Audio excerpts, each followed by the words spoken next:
Greatness. What is greatness? There was a man in Russia who was the great king. He was called Peter the Great. He's the one that westernized Russia. Was he really great? There was a Macedonian general, one of the smartest generals they say has ever lived. His name was Alexander, and he was known as Alexander the Great. Yet he drank himself to death when he was maybe 31 or 2 years old. Was he great? Was he really, were these men really great? They like to think of themselves as great. Napoleon, the Great, they weren't great. There's only one person who's ever really been great, and his name is Jesus. And he told us the secret of greatness. His disciples were arguing among themselves as to who was the greatest.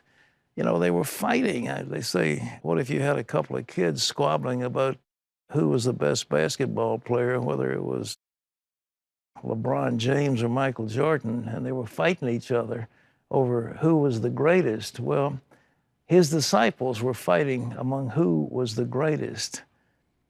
And he took a child and he set him in the midst and said, you see this little child? He that becomes like a little child, he'll be great in the kingdom. What is it about a little child that makes him great? I'll tell you, the thing about a child that is so interesting is that his ears are always open. He's always asking questions. He has an inquiring mind. Why is the grass green, Daddy? Why is the sun up, Daddy? What happened to the moon, Daddy? What about the stars, Daddy? Why do those dogs walk that way instead of the other way, Daddy? And they just keep asking. They say that a child between the age of 4 and 5 will learn more than an older child will learn during 4 years of college. Their minds are open to listen. And the other thing is about a child is they're trusting. A child has to rely on his mother and father to feed him, clothe him, house him. They just take it for granted that Mommy and Daddy are going to take care of me. You would hate to have a child always worried about whether he's going to get the next meal. Now, there's some in the third world that are that way, but certainly here in America, in the average family, children rely on their parents. Certainly a little baby does. A baby doesn't sit around having discussions with his fellows. You reckon our folks are going to feed us today? I mean, he just yells and he gets a bottle. You know how it is. They expect it because they're trusting. And that's what God says, I want. Those who are trusting in me, who will rely on me as the source of their blessing. Now, Jesus also expanded on this concept of greatness. He said, the kings of this earth exalt themselves, and men call them benefactors. They exalt themselves for greatness. But he said, it's not supposed to be that way with you. He that is the least among you, let him be the greatest of all. He that is the slave of others. He said, I am the Son of God, yet I'm with you as one that serves. And you recall those days before he's crucified, when they were in the upper room, and he took a basin and he knelt down and he began to wash the feet of his disciples. And he says, if I'm your master and Lord, you see what I'm doing, you should wash the feet of your other disciples. I am taking the role of a slave. He that is the greatest is the bondslave of all. Now, that sounds kind of crazy. Most people don't want to be servants. They don't want to be servants.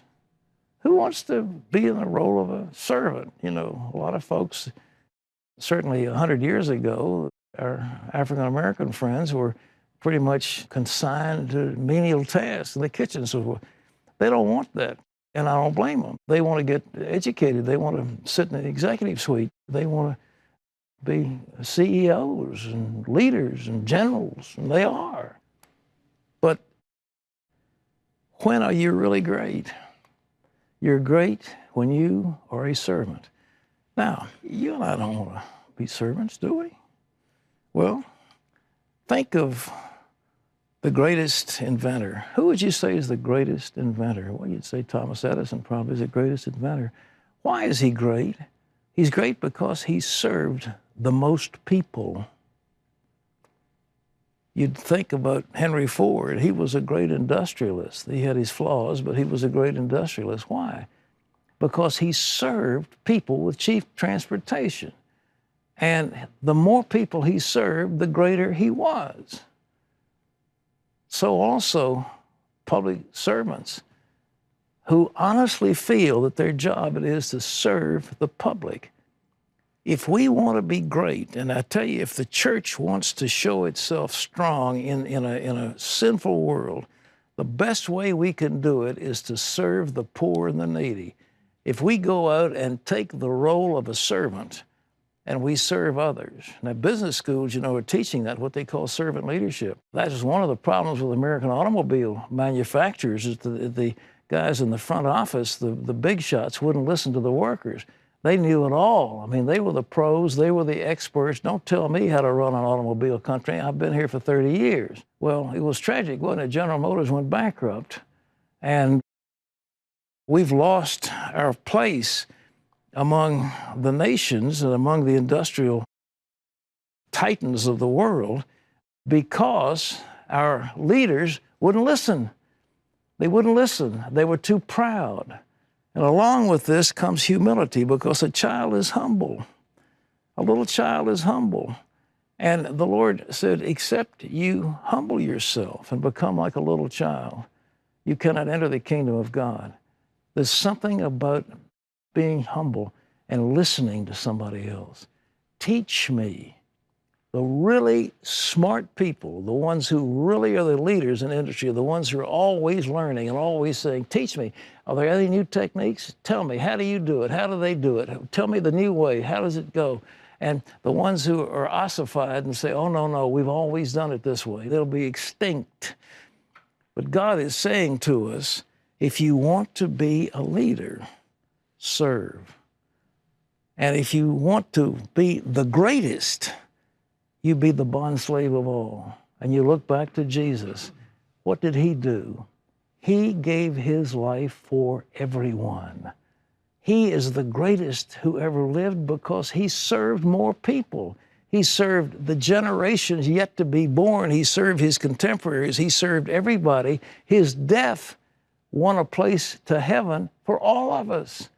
That's why he is the greatest. Not some general, not some king, not some prize fighter, but Jesus Christ. And he told us how we can reach greatness, and there's no other way than to have a servant's heart. Now we're going to be talking about one of the most liberating laws of the kingdom right after this.